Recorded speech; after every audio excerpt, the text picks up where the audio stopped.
Hello and welcome back to another episode of the Marzano's Learning and Teaching Strategies. For today's episode, we are going to talk about number 5, which is the non-linguistic representations. Okay, so just a recap on the first 4 episodes, we talked about identifying similarities and differences, summarizing and note-taking, reinforcing effort and providing recognition, and homework and practice. So now we are going to do non-linguistic representations, and we're going to provide more examples on how teachers can use this for their students. But before we proceed with a more in-depth explanation, let's talk about how Marzano presented non-linguistic representations. So it says here that students can get a huge benefit when they receive that content that is not verbal. So, meaning from the word non linguistic, we're gonna do um, presentation of information without using words. Okay, so according to him, information is better organized when we use visual representations. So, what are those things? There is image, maps, and diagrams. So if you can imagine, if we are to present a particular idea in science, there are 2 ways to present that. One is by using all text, like let's say an article from a research paper, or it could be pictures, diagrams, charts that will represent whatever you want to show. So this is in relation with number 1. It's because you can identify some similarities by using Venn diagrams, and also connected to summarizing and note taking. Okay, so let's talk about non linguistic representation. So, from the word non linguistic, it is an imagery mode of representation. So, we're going to use images. Okay, so we use mental pictures and physical sensations. So it doesn't have to be always pictures. It could be anything that can be smelled, taste, touch, kinesthetic association. So touch and movements and sounds. Okay. So there are many ways that you can do and present an idea, and I'm gonna show you 6 of these, and after this we can show you some more. But we have the descriptive patterns, time sequence, process, cause, effect, episode, and general principle and concept. So one by one, we're going to talk about how you can use them, and we're going to talk about each of them, and hopefully you can apply them in your classroom. Okay, let's begin with descriptive pattern. So descriptive pattern is showing connections of one idea to by drawing arrows and connections. It doesn't have to be in a particular order, but it's very helpful if you're gonna draw diagrams as circle to present the idea. So in this example, we're gonna use elephant, and we're gonna associate words to elephant such as big, gray, tusks, big ears. So this way, we are showing that the elephant has the following characteristics. You don't really have to explain what that is, but if a student sees this, most probably they can understand almost immediately what you mean with this. So this is helpful when you are presenting ideas that will demonstrate characteristics of a particular specific item. So you can also use it when, for example, you are presenting, let's say, the subject math, and then you're going to connect the branches, like, let's say, algebra, trigonometry, and so on.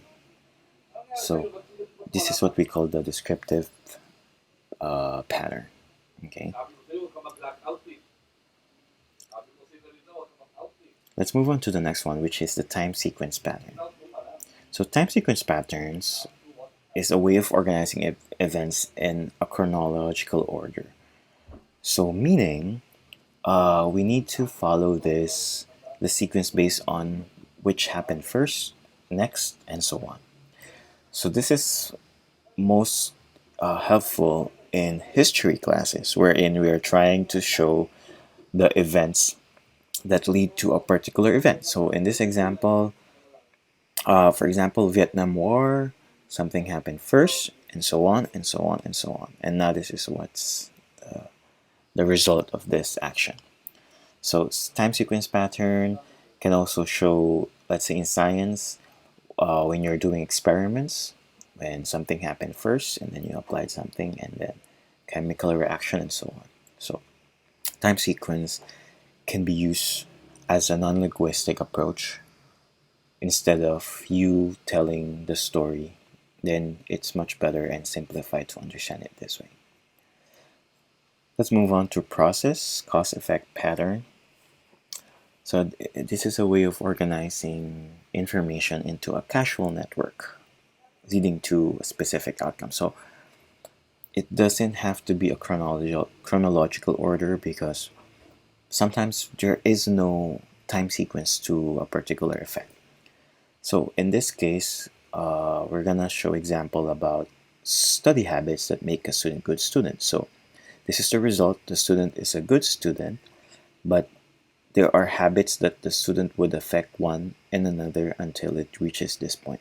So, for example, the student reads a lot of books, and then as an effect, the student becomes a very good reader, right? The student spends money on books, and that will lead to that. And if the student is gonna be a good reader, then the retention of the student will be much better. And you understand it, I'm sure, but that's how it goes. So it can be useful to show what things led to a particular effect, so the causes. Next, we will move on to episode pattern. If you notice, we have the following items. We have duration, place, and time, which is connected to episode, and then what lead to this episode, and this event, what's the effect of this episode, and who are the persons involved. So episode pattern is basically telling everything that is related to this particular topic. So it's good for storytelling, summarizing stories. For example, a particular chapter in Harry Potter, then you can use this non-linguistic approach to show the summary of the whole chapter. So for book club, this is definitely most helpful. Okay.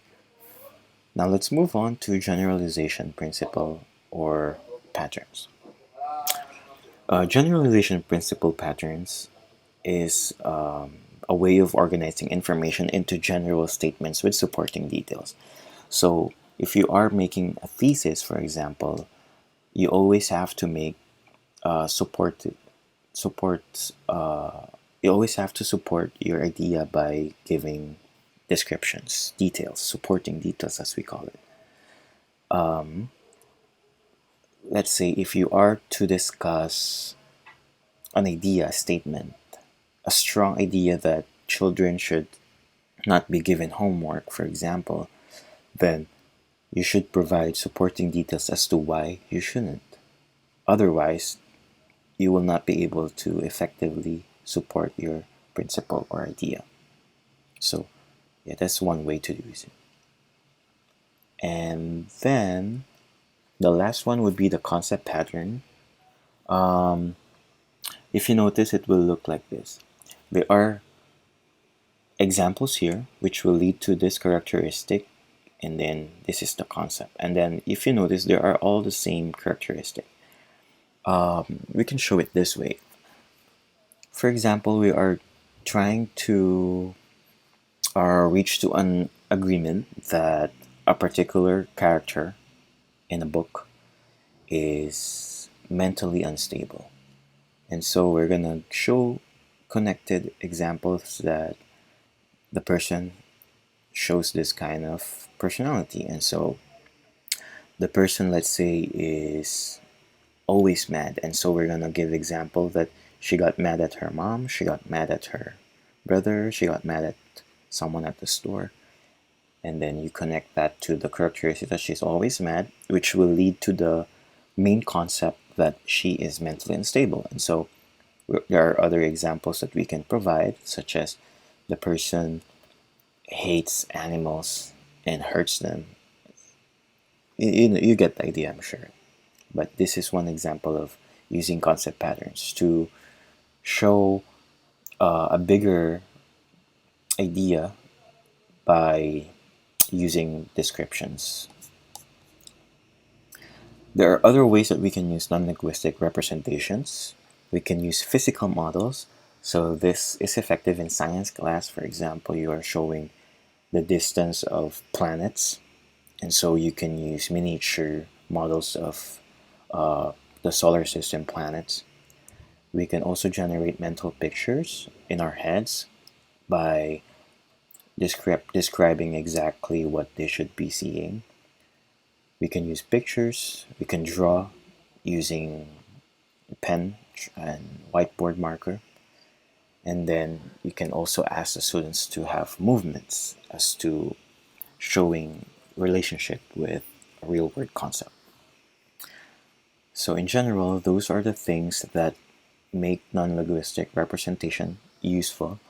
They can show the student other ways of absorbing ideas other than just by reading. So this is making making an article on an idea simplified and at the same time more interesting, as some people are dependent on what they see rather than what they read. So after this one, we will be talking about cooperative learning. So again, thank you so much for tuning in, and we hope to see you again soon. Bye. So basically, it's important for you to keep the parents involved in making the homework. So the purpose should be it's the student who should do it and not their parents. So thank you so much for watching this episode, and we're gonna see you again on the next episode, which is going to be the fifth one, non-linguistic representations. So I hope you guys learned something today, and thank you.